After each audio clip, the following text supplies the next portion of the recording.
Welcome to 9 TV news. నేను రేవతి. ముందుగా headlines చూద్దాం.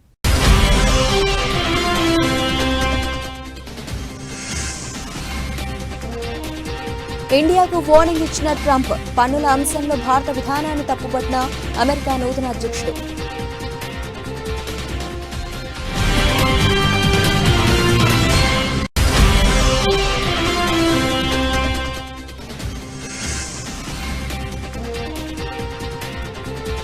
జమ్మూ కాశ్మీర్ కాదువాలో భారీ అగ్ని ప్రమాదం, 6 మృతి.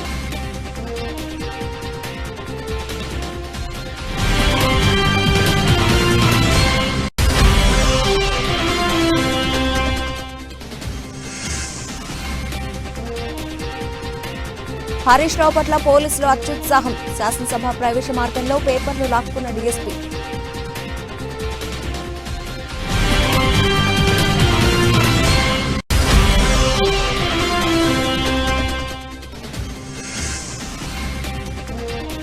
ఆటో డ్రైవర్లకు సంఘీభావం, ఖాకీ దుస్తుల అసెంబ్లీకి బీఆర్ఎస్ ఎమ్మెల్యేలు, ఆటో నడిపిన కేటీఆర్.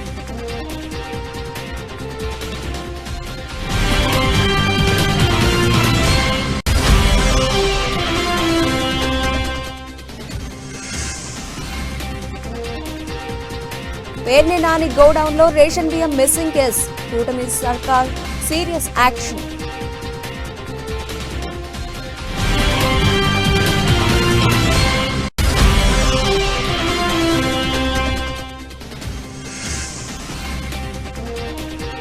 ఒకే ఓవర్లో 35 పరుగులు, నా గురించి గూగుల్ ను అడగండి. బుమ్రా కామెంట్స్ పై స్పందించిన సుందర్ పిచాయ్.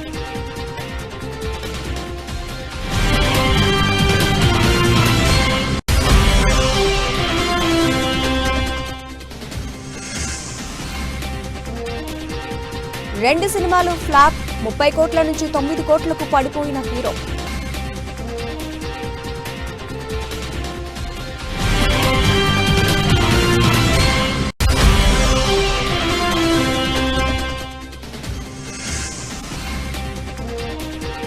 మార్కెట్లకు ఫెడ్ గుబులు, అమ్మకాల ఒత్తిడిలో మదుపర్లు, 332 పాయింట్లు కోల్పోయిన నిఫ్టీ.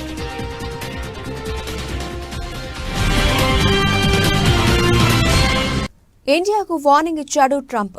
కాబోయే అమెరికా అధ్యక్షుడిగా ఎన్నికైన ట్రంప్ పన్నుల అంశంలో భారత విధానాన్ని తప్పుపట్టారు. అమెరికా ఉత్పత్తులపై భారీగా దిగుమతి సుంకాన్ని భారత్ వసూలు చేస్తోందని, దానికి ప్రతీకారంగా మేం కూడా ట్యాక్స్ ను వసూలు చేయనున్నట్లు ట్రంప్ తెలిపారు. ఒకవేళ భారత్ పన్ను వసూలు చేస్తే వాళ్లకు కూడా మేం ట్యాక్స్ వేస్తామని, ఇది ప్రతిచర్యగా ఉంటుందని, దాదాపు అన్ని అంశాల్లో భారత్ అధిక దిగుమతి సుంకాన్ని వసూలు చేస్తోందని, కానీ తామేమీ ట్యాక్స్ వసూలు చేయడం లేదని ట్రంప్ తెలిపారు. చైనాతో జరిగిన వాణిజ్య ఒప్పందంపై ప్రశ్న వేసిన సమయంలో ట్రంప్ ఈ సమాధానం ఇచ్చారు. ఇండియాతో పాటు బ్రెజిల్ కూడా తమ ఉత్పత్తులపై అధిక దిగుమతి సుంకాన్ని వసూలు చేస్తున్నట్లు ట్రంప్ ఆరోపించారు.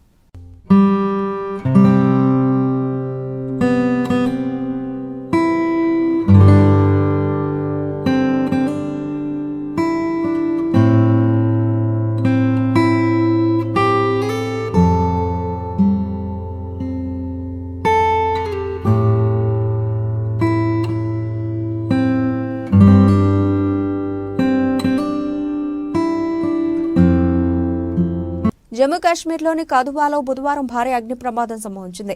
శివనగర్లోని ఓ ఇంట్లో మంటలు చెలరేగడంతో ఇల్లంతా దట్టమైన పొగ వ్యాపించింది. దీంతో ఊపిరాడక 6 మరణించారు.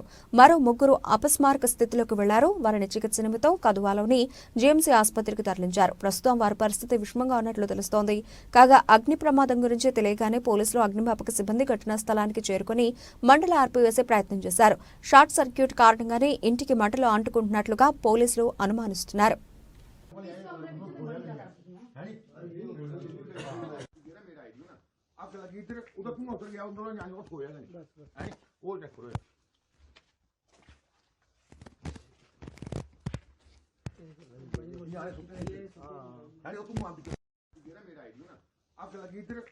మాజీ మంత్రి బీఆర్ఎస్ ఎమ్మెల్యే హరీష్ రావు పట్ల పోలీసులు అత్యుత్సాహం చూపించారు.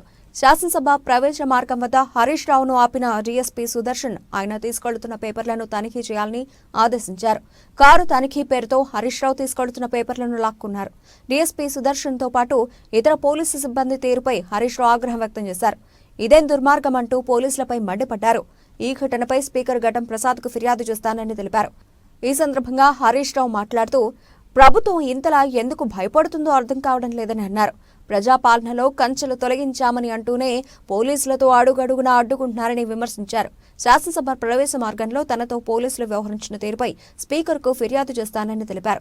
మరోవైపు బీఆర్ఎస్ ఎమ్మెల్సీల వద్ద ఉన్న ప్లకార్డులను మండలిలోకి అనుమతించలేదు. బీఆర్ఎస్ ఎమ్మెల్సీల వద్ద ప్లకార్డులను పోలీసులు మార్షల్స్ లాక్కుని వారిని లోపలికి పంపించారు.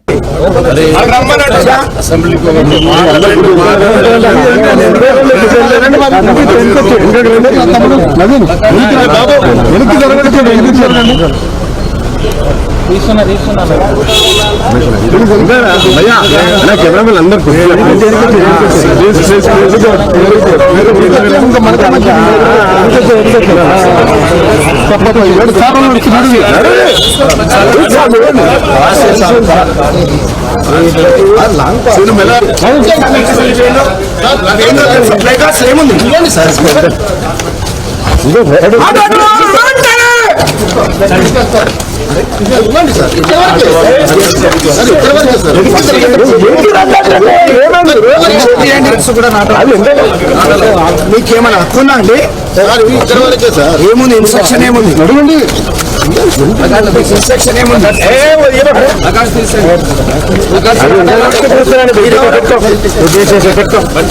వాళ్ళు చేసేది చెప్పేది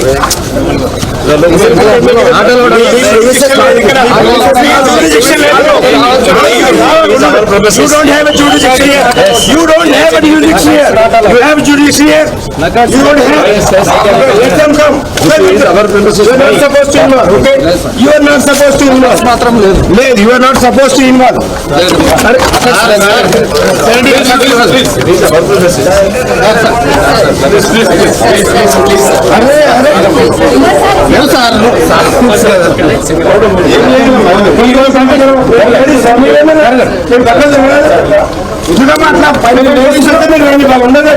మరోవైపు ఆటో డ్రైవర్లకు బీఆర్ఎస్ ఎమ్మెల్యేలు సంఘీభావం తెలిపారు. ఆటో డ్రైవర్ల సమస్యల పరిష్కారం కోరుతూ ఖాకీ చొక్కాలు ధరించి తెలంగాణ అసెంబ్లీకి బయలుదేరారు. ఆటో కార్మికులను ఆదుకోవాలంటూ ఈ సందర్భంగా బీఆర్ఎస్ ఎమ్మెల్యేలు నినాదాలు చేశారు. కాగా ఈ సందర్భంగా కేటీఆర్ మాట్లాడుతూ ఆటో డ్రైవర్లను ఆదుకోవడంలో ప్రభుత్వం ఎలాంటి చర్యలు తీసుకోవడం లేదని అన్నారు. ఆటో డ్రైవర్లకు ఇచ్చిన హామీలను వెంటనే అమలు చేయాలని డిమాండ్ చేశారు. ఇప్పటి వరకు 93 మంది ఆటో డ్రైవర్లు ఆత్మహత్యలకు పాల్పడ్డారని తెలిపారు. గత అసెంబ్లీ సమావేశాల్లోనే ఆత్మహత్య చేసుకున్న ఆటో డ్రైవర్ల జాబితాను ఇచ్చామని పేర్కొన్నారు. ఆయన రాష్ట్ర ప్రభుత్వానికి దున్నపోతు మీద వాన పడ్డట్టే ఉందని అన్నారు. ఆటో డ్రైవర్లకు సంవత్సరానికి ఇస్తామన్న 12,000 రూపాయలు వెంటనే ఇవ్వాలని డిమాండ్ చేశారు. ఆటో డ్రైవర్లు ఎవరూ ఆత్మహత్యలకు పాల్పడవద్దని బీఆర్ఎస్ పక్షాన వారి కోసం పోరాడతామని స్పష్టం చేశారు. ఆటో డ్రైవర్ల ఆత్మహత్యలు, వారికి ఇచ్చిన హామీలపై అసెంబ్లీలో చర్చించాలని ఇప్పటికే బీఆర్ఎస్ వాయిదా తీర్మానం ఇచ్చింది. ప్రభుత్వం ముందు చూపులేని విధానాల వల్ల రాష్ట్రంలో ఆటో డ్రైవర్లు ఉపాధి అవకాశాలు కోల్పోయి అనేక ఇబ్బందులు ఎదుర్కొంటున్నారని, ఆత్మహత్యలకు పాల్పడుతున్నారని బీఆర్ఎస్ తమ వాయిదా తీర్మానంలో పేర్కొంది. కాబట్టి ఆత్మహత్య చేసుకున్న ఆటో డ్రైవర్ల కుటుంబాలను ఆదుకోవాలని డిమాండ్ చేసింది. ప్రభుత్వం హామీ ఇచ్చిన విధంగా ప్రతి ఆటో డ్రైవర్కు ఏటా 12,000 రూపాయలు ఆర్థిక సాయం అందించాలని పేర్కొంది. అలాగే ఆటో డ్రైవర్ల సంక్షేమ బోర్డు ఏర్పాటు చేయాలని కోరుతూ దీనిపై అసెంబ్లీలో చర్చించాలని ప్రతిపాదించింది. Forming a welfare board, giving 12,000 rupees of subsistence per month, and also most importantly insurance, and every aspect that was covered in their election manifesto has to be delivered immediately. Thank you. Jai Telangana!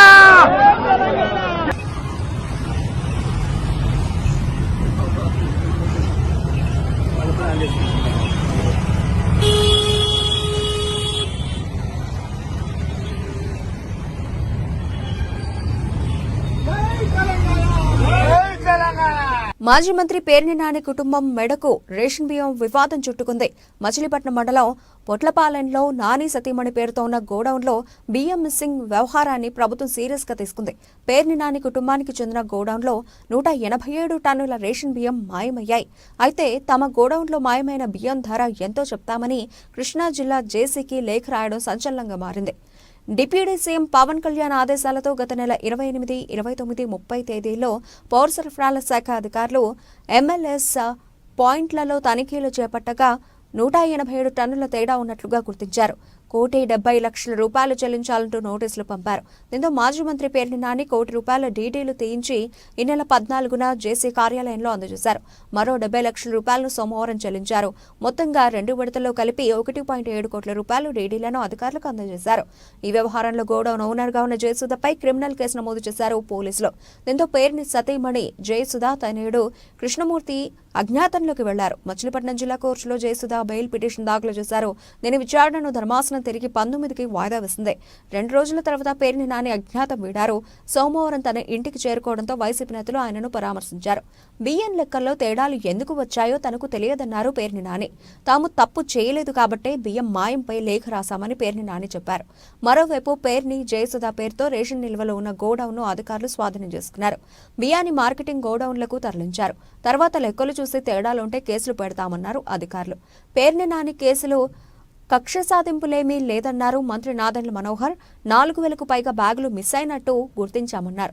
దర్యాప్తు తర్వాత చట్ట ప్రకారం పేర్ని నాని కుటుంబంపై చర్యలుంటాయన్నారు. మరోవైపు తమ నేతలను కూటమి ప్రభుత్వం టార్గెట్ చేసిందంటోంది వైసీపీ. కక్ష సాధింపు చర్యలో భాగంగానే వేధింపులకు పాల్పడుతోందని వైసీపీ నేతలు ఆరోపిస్తున్నారు. మాకు సడన్గా స్టాక్ కొరత కనపడింది, షార్టేజ్ ఉంది మా స్టాక్లో. దాదాపు ఈ షార్టేజ్ మేము ఒక టెక్నికల్ ప్రాబ్లంగా దాన్ని చిత్రీకరించారు. ఆ ప్రాంగణంలో ఉన్న ఒక లారీ వే బ్రిడ్జ్ ఏదైతే ఉందో అక్కడ వేయిమెంట్లో పొరపాటు వచ్చింది. కాబట్టి మేము 3,000 సుమారు బ్యాగ్స్ మేము షార్టేజ్ మాకు కనపడుతుంది. దీన్ని మేము బాధ్యత తీసుకుని ప్రభుత్వం ఏ నిర్ణయిస్తే అది దాన్ని బట్టి మేము తిరిగి చెల్లిస్తామని చెప్పి 27వ తారీఖున జయసుధ గారు లెటర్ రాశారు. Joint collector Krishna district. అయితే గోడౌన్లో స్టాక్స్ ఎంత ఉంది, ఏ విధంగా దీనిపైన మేము సమాచారం తెప్పించుకోవాలనే దానిపైన జాయింట్ కలెక్టర్ గారు వాళ్ళ దగ్గర ఉన్న స్టాక్ రిజిస్టర్స్ని బట్టి, బుక్ బ్యాలెన్స్ని బట్టి ఒక ప్రిలిమినరీ రిపోర్టు మా సివిల్ సప్లైస్ కార్పొరేషన్ ఆఫీస్కి డిసెంబర్ 4వ తారీఖున పంపించడం జరిగింది. అందులో ప్రిలిమినరీగా 185 మెట్రిక్ టన్నులు అంటే సుమారు 3,708 బ్యాగ్స్ బియ్య బస్తాలు షార్టేజ్ వచ్చిందనేది ఒక ప్రిలిమినరీ రిపోర్టుగా వాళ్ళు నిర్ధారించి పంపించారు. సివిల్ సప్లైస్ కార్పొరేషన్ ఎండీ గారు ఇమీడియట్గా 10వ తారీఖున ఇది మిస్అప్రాపరేషన్ జరిగింది కాబట్టి గైడ్లైన్స్ ప్రకారంగా డబుల్ ద పెనాల్టీ వేయాలి, ఇమీడియట్గా ఈ గోడౌన్ని బ్లాక్ లిస్ట్ చేద్దాం, అదేవిధంగా వీళ్ళపైన క్రిమినల్ చర్యలు తీసుకోమని పోలీసులకి ఎఫ్ఐఆర్ కూడా రిజిస్టర్ చేసేటట్టు కంప్లైంట్ ఫైల్ చేయమని ఆయన ఆ రోజు ఆదేశాలు జారీ చేయడం జరిగింది. ఇది డిసెంబర్ 10వ తారీఖున. ఈ రోజుకి అక్కడ ఉన్న స్టాక్ అంతా కూడా దాదాపు 4,093 బస్తాలు అక్కడి నుంచి మేము mandal level stacking points, MLS points అంటారు, ఈ మండల్ లెవెల్ స్టాకింగ్ పాయింట్స్కి షిఫ్ట్ చేయడం జరిగింది. ఎందుకంటే వీటిని భద్రపరచాలి, వీటిని రేపటి రోజున మళ్ళీ ఈ ప్రజా పంపిణీ వ్యవస్థలో మేము ఈ బియ్యాన్ని ప్రజలకు అందించాల్సిన బాధ్యత మా పైన ఉంటుంది. కాబట్టి 4,093 బస్తాల్ని ఎంఎల్ఎస్ పాయింట్కి మేము వాటిని ట్రాన్స్పోర్ట్ చేసాం. ఇది మొత్తం పంచనామా చేసిన తర్వాత వీడియో రికార్డింగ్తో సహా ఈ కార్యక్రమాన్ని చేసాం. అయితే ఆశ్చర్యకరమైన విషయం ఏంటంటే వీళ్ళు ఇచ్చిన ఈ లెటర్లో టెక్నికల్ గ్రౌండ్స్ వలన ఏదైతే పక్కన ఉన్న వేయింగ్ మెషిన్ లారీ వే బ్రిడ్జ్ ఏదైతే ఉందో దాంట్లో టెక్నికల్ ప్రాబ్లం వలన మాకు స్టాక్లో కొరత వచ్చింది, ఇబ్బంది వచ్చింది, అందుకనే మేము ఆ బాధ్యత మేమే తీసుకుంటున్నాం అని వీళ్ళు చెప్పారు. మేడ్చల్ మల్కాజ్గిరి జిల్లా గట్కేసర్ సోషల్ మీడియాలో పబ్లిసిటీ స్టంట్లకు అడ్డు అదుపు లేకుండా పోతోంది.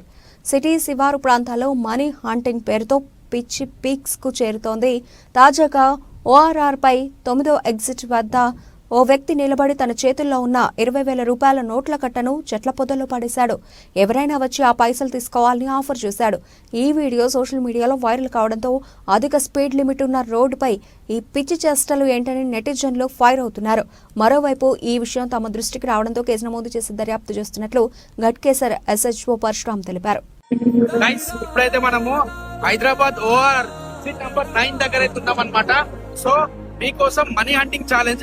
నేనైతే ఇందులో నుంచి ఒక 20,000 రూపాయలు అయితే మనీ హంటింగ్ చేస్తున్నా.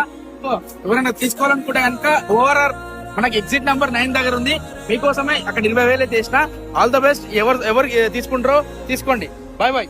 నకరేకల్ మండల కేంద్రమైన నకరేకల్లో సంచలనం రేపిన జంట హత్యల కేసులో నిందితులను సత్తెనపల్లి DSP M హనుమంతరావు మంగళవారం జరిగిన మీడియా ముందు ప్రవేశపెట్టారు. ఆయన మాట్లాడుతూ నకరేకల్ గ్రామం యానాది కాలనీకి చెందిన తలపల కృష్ణవేణి తండ్రి టీచర్గా పనిచేస్తూ ఈ సంవత్సరం జనవరి 4వ తేదీన మరణించాడు. తండ్రి తాలూకా ప్రభుత్వం నుంచి వచ్చే ప్రయోజనాల కోసం సోదరులతో గొడవలు జరిగాయని పెద్దల సమక్షంలో సయోధ్యకు ప్రయత్నించినా కుదరకపోవడంతో సోదరులను అడ్డు తొలగించుకుంటే డబ్బులు మరియు ఉద్యోగం తనకే వస్తాయని కృష్ణవేణి ఆలోచన చేసినట్లు విచారణలో తెలిసిందని ఆయన తెలిపారు. ఈ విషయం ప్రియుడు దానయ్య, కృష్ణవేణి ఇద్దరు మాట్లాడుకుని అన్నదమ్ములను చంపాలని నిర్ణయించుకున్నారని, సదరు హత్యకు అవసరమయ్యే డబ్బులు మరియు మోటార్ సైకిల్ ఇస్తానని దానయ్య చెప్పగా గత నెల 26వ తారీఖున నకరేకల్కు చెందిన ఇద్దరు మైనర్ యువకులతో కలిసి తమ్ముడు దుర్గా రామకృష్ణను చంపితే 10,000 రూపాయలు ఇస్తానని బేరం కుదుర్చుకుని అదే రోజు రాత్రి 10:30 సమయంలో వాళ్ల ఇంటి వద్దనే తమ్ముడికి మద్యం తాగించి చున్నీతో గొంతు బిగించి చంపినట్లు ఆయన తెలిపారు. ఈ మీడియా సమావేశంలో Sattenapalli rural CI MV Subbarao, నకరేకల్లో SI CH సురేష్ మరియు సిబ్బంది పాల్గొన్నారు. సత్తెనపల్లి సబ్ డివిజన్, పల్నాడు జిల్లా. ఈరోజు ఈ నకరేకల్ పోలీస్ స్టేషన్ పరిధిలో ఒక సెన్సేషనల్ మర్డర్ జరిగింది. దీనికి సంబంధించి అంటే డబుల్ మర్డరు. అయితే ఇది ఒక అక్క అంటే సొంత అక్కే అన్నని తమ్ముడిని చంపడం జరిగింది. చంపడానికి కారణం మేము ఇప్పటి వరకు ఇన్వెస్టిగేషన్ చేసిన దాని ప్రకారం ఎస్టాబ్లిష్ అయింది ఏంటంటే, ఈ అక్యూజ్డ్ అండ్ డిసీజ్డ్ యొక్క నాన్న టీచర్గా పనిచేస్తూ రీసెంట్గా జనవరిలో చనిపోవడం జరిగింది. చనిపోయిన తర్వాత జనరల్గా వీళ్ళకి ఆశ కలిగింది రిటైర్మెంట్, అదే డెత్ బెనిఫిట్స్. చనిపోయిన తర్వాత గవర్నమెంట్ ఎంప్లాయీకి వచ్చే బెనిఫిట్స్ సుమారు ఒక 60-70 లక్షల వరకు ఉన్నాయి అనేటువంటి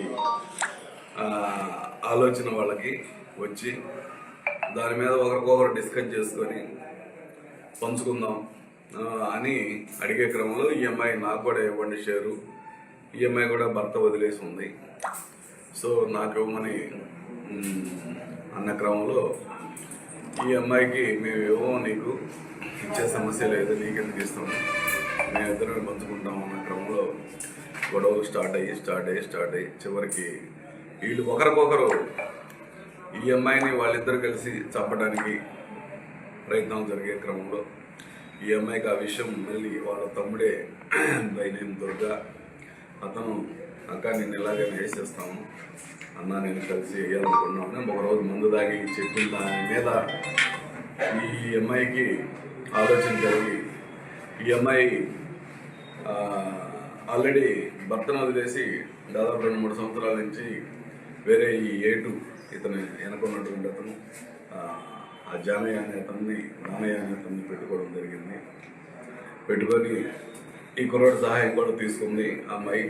వీళ్ళిద్దరికి కూడా డిస్కషన్ జరిగితే ఈ యాక్చువల్గా ఇతను నీకు రావయ్యి ఎందుకు అంటే, లేదు ఎట్టి బస్సులో నేను తీసుకోవాలి, వాళ్ళని చంపైనా తీసుకుంటాను, నువ్వు అడ్డం రావద్దు, నువ్వు నాకు సహాయం చేయించాలని చెప్పి వీళ్ళిద్దరు మంచిగా ఒక వడంబడికి జరిగింది. దాని ప్రకారం EMI ఎలాగో నన్ను చంపేస్తారు కదా, ఇంక వీళ్ళని చంపేయాలని మనసులో పెట్టుకొని పోయిన నెల 26వ తారీఖు నాడు వాళ్ళ తమ్ముడిని బాగా తాపించి ఈ యొక్క గోరంలో పోయే కాలంలో మెడకి చున్నీ వేసి లాగేసి, ఎవరితో లాగిందంటే ఈ అబ్బాయి ఇంకొక ఇద్దరు మైనర్స్ ఉన్నారు పిల్లలు. ఆ పిల్లల సహాయం తీసుకొని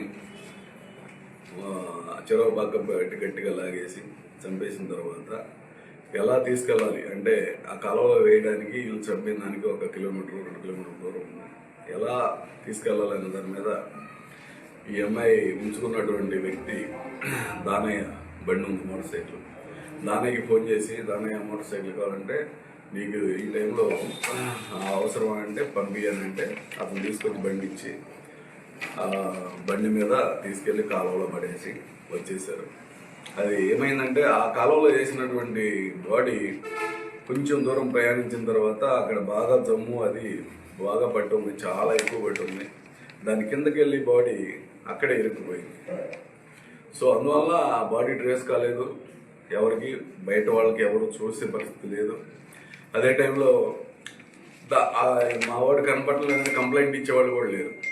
ఎందుకంటే అతను అన్న యాక్చువల్గా మా పోలీస్ డిపార్ట్మెంట్లో కానిస్టేబుల్గా చేస్తూ ఉన్నాడు.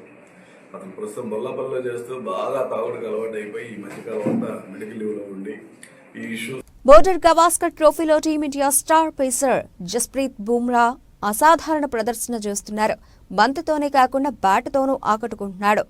ఇక తన బ్యాటింగ్ గురించి తెలుసుకోవాలంటే గూగుల్లో వెతకండి అంటూ బుమ్రా చేసిన వ్యాఖ్యలు వైరల్ గా మారాయి. దీనిపై గూగుల్ సీఈఓ సుందర్ పిచాయ్ స్పందించారు.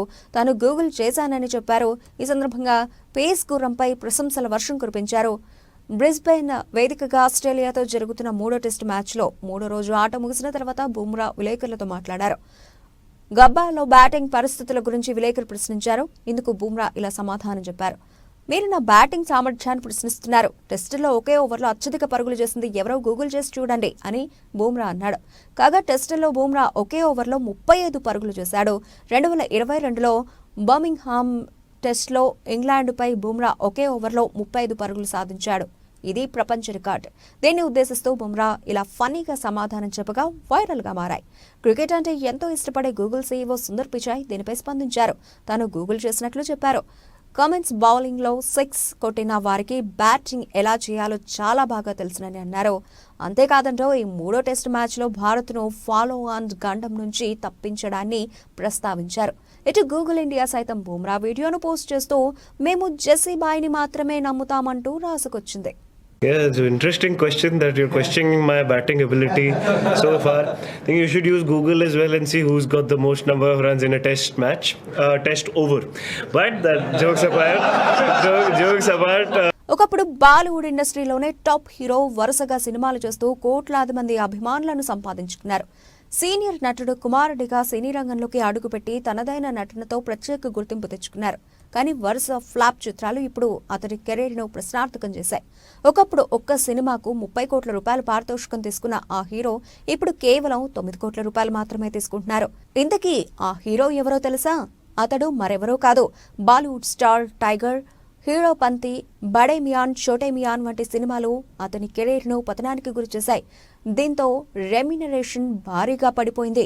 గత కొన్నేళ్లుగా ఒక్క హిట్ కూడా అందుకోలేదు. 2014లో హీరో పంతి సినిమాతో బాలీవుడ్లోకి అడుగుపెట్టాడు టైగర్.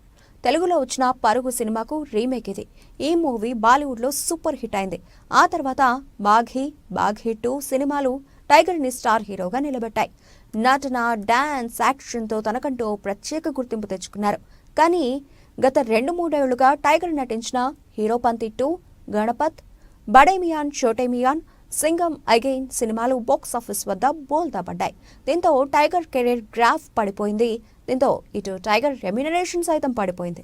ఒకప్పుడు ఒక్క సినిమాకు 30 కోట్ల రూపాయల పారితోషికం తీసుకున్న టైగర్ ష్రాఫ్ ఇప్పుడు కేవలం 9 కోట్ల రూపాయల పారితోషికం తీసుకుంటున్నాడని బాలీవుడ్ ఇండస్ట్రీలో టాక్ వినిపిస్తోంది. టైగర్ ష్రాఫ్ ప్రస్తుతం బాఘీ 4 సినిమా షూటింగ్ లో బిజీగా ఉన్నారు. ఈ సినిమా వచ్చే ఏడాది సెప్టెంబర్లో విడుదల కానుంది. దీంతో టైగర్ మరో హిట్ అందుకోవాలని భావిస్తున్నాడు.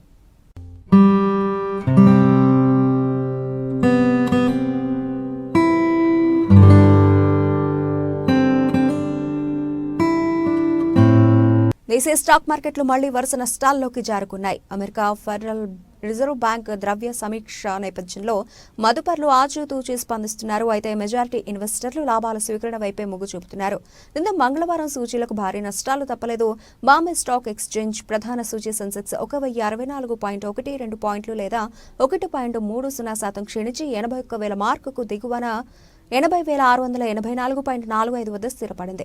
ఒకానొక దశలోనైతే 1,136.37 పాయింట్లు పతనమైంది. ఇక నేషనల్ స్టాక్ ఎక్స్చేంజ్ సూచీ నిఫ్టీ 332.25 పాయింట్లు లేదా 1.35% పడిపోయి 24,336 వద్ద నిలిచింది. సోమవారం కూడా సెన్సెక్స్ 384.55 పాయింట్లు, నిఫ్టీ 100.05 పాయింట్లు దిగజారిన విషయం తెలిసిందే. క్రయ విక్రయాల నడుమ మదుపర్లు ఊగిసలాటకు లోనయ్యారు. దీని వెనుకున్న కారణాలను విశ్లేషిస్తే America Federal Reserve Bank, Bank of Japan, Bank of ఇంగ్లాండ్లో ద్రవ్య సమీక్షలు చేసి వడ్డీ రేట్లపై నిర్ణయాలను ప్రకటించబోతున్నాయి. దీంతో స్టాక్, బాండ్ మార్కెట్లతో పాటు పెట్టుబడి తీరుతెన్నులు ప్రభావితం కానున్నాయి. గతంలో వడ్డీ రేట్లను తగ్గించినప్పటికీ ద్రవ్యోల్బణం అదుపే లక్ష్యంగా ఇకపై వడ్డీ రేట్లను ఫెడ్ రిజర్వ్ పెంచవచ్చన్న అంచనాలు మదుపర్లను భయపెడుతున్నాయి. కాగా జపాన్, ఇంగ్లాండ్ బ్యాంకులు ఇప్పుడున్న వడ్డీ రేట్లను కొనసాగించే వీలుంటుందన్నారు. మరోవైపు భారతీయ క్యాపిటల్ మార్కెట్ల నుంచి విదేశీ సంస్థాగత మదుపర్లు అదే పనిగా పెట్టుబడులను వెనక్కి తీసుకుంటుండడం, అంతర్జాతీయంగా మెజారిటీ స్టాక్ మార్కెట్లు నష్టాల్లోనే కదలాడడం కూడా దెబ్బతీసింది. ఉదయం ఆరంభం నుంచే మార్కెట్లు నష్టాల్లో కదలాడాయి. రిలయన్స్ ఇండస్ట్రీస్, హెచ్డిఎఫ్సి వంటి ప్రధాన షేర్లు అమ్మకాల ఒత్తిడికి గురయ్యాయి. టెలికాం సూచీ అత్యధికంగా 2.18% పడిపోయింది.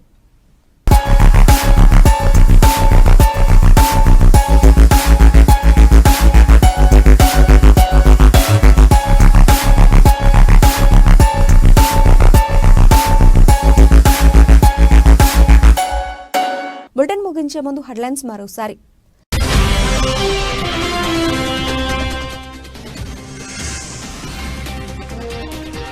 ఇండియాకు వార్నింగ్ ఇచ్చిన ట్రంప్, పన్నుల అంశంలో భారత విధానాన్ని తప్పుపట్టిన అమెరికా నూతన అధ్యక్షుడు.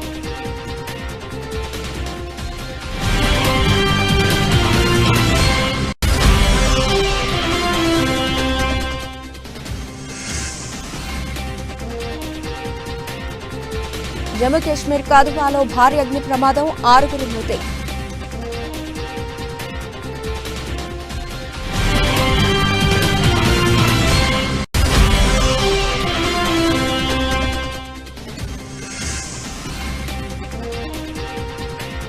హరీష్ రావు పట్ల పోలీసులు అత్యుత్సాహం, శాసనసభ ప్రవేశ మార్గంలో పేపర్లు లాక్కున్న డీఎస్పీ.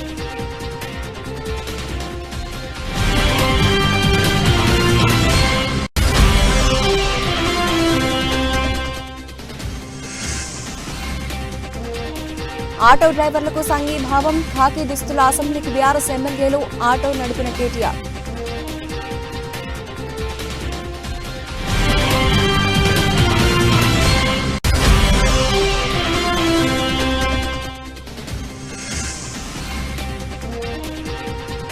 పేర్ని నాని గోడౌన్లో రేషన్ బియ్యం మిస్సింగ్ కేసు, కూటమి సర్కార్ సీరియస్ యాక్షన్.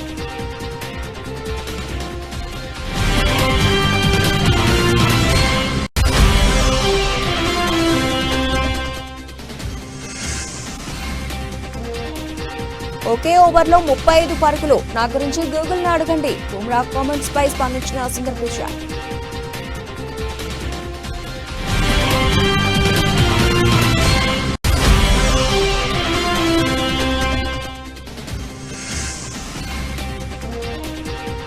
రెండు సినిమాలు ఫ్లాప్, 30 కోట్ల నుంచి 9 కోట్లకు పడిపోయిన హీరో.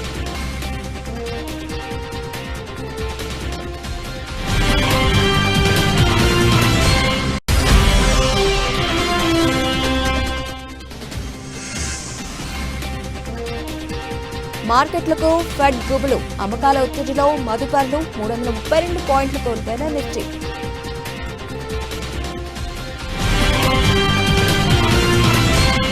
ఇవి ఇప్పటివరకు నా బులెటిన్ అప్డేట్స్. మరిన్ని అప్డేట్స్తో మళ్ళీ కలుద్దాం. అంతవరకు సెలవు, నమస్తే.